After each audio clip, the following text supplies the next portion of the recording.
Hello, welcome back to my channel. It's currently almost 10 p.m. and I've decided that my Labubu needs another outfit.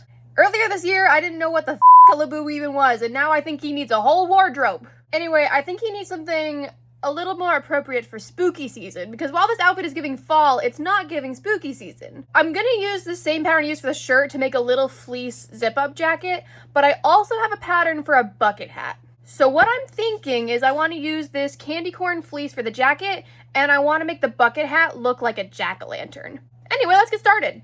As I mentioned a moment ago, this is the same pattern I used for the flannel. This pattern is by Virgin General Store on Etsy, and I'll put a link in the description. I wasn't sure if the candy corn print on this fleece was going to be too big to look good on the jacket, but thankfully, it did look pretty good. I literally just had a package of zippers. Where did I put them down? Oh, okay, I found them. Now, have I ever installed a zipper on an article of clothing this small before?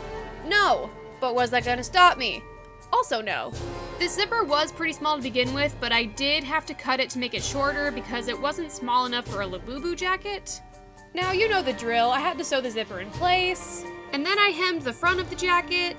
This part definitely took a minute because my thread was black, the fabric was black, it was super dark in my room, but I was already too locked in on the project to give up for the night. And once I was done hemming the front of the jacket, I had to move on to hemming the back of the jacket. And I'm not gonna lie, one of the reasons why I chose fleece for this project is because I didn't really want to hem the neck, but then I remembered that I had to hem the neck because I added a zipper. So at that moment, I stopped being stubborn and I just hemmed the neck of the jacket. And if you thought I was done hemming stuff, you're wrong, because this jacket still has 2 little sleeves. That's okay though, I'm not complaining, hemming sleeves is easy. All I have to do now is sew the whole jacket together. Should I have put this off until the next day so I wouldn't strain my eyes? Potentially. But I was so close to being done and I just did not want to quit. And I absolutely do not regret this decision. This turned out absolutely adorable. And while this was a satisfying point to call it a night, I could not wait to get to work on the bucket hat. This bucket hat pattern was from Die Nonsense on Etsy, and I will put a link in the description. To give the hat just a little bit more stability, I used orange felt for the outside of the bucket hat.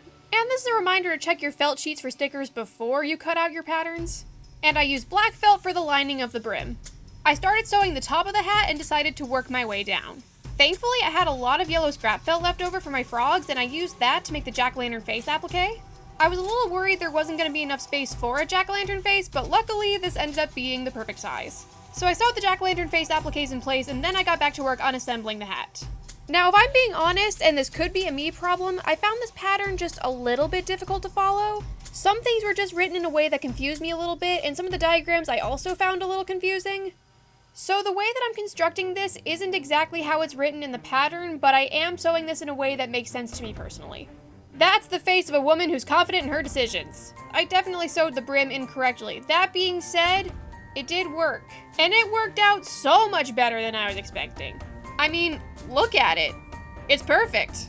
And there was a part of me that was worried that this hat was not going to fit on my Labubu, but thankfully that is not something I actually had to worry about. And there we have it! I may not have a spooky fit that perfectly matches this, although I do wish now that I had a candy corn fleece jacket. But it's okay, we can both be spooky together this Halloween. Well, thank you so much for watching, and if you like this video, please remember to like and subscribe so you can see more of my shenanigans, and I'll see you all in the next video. Bye!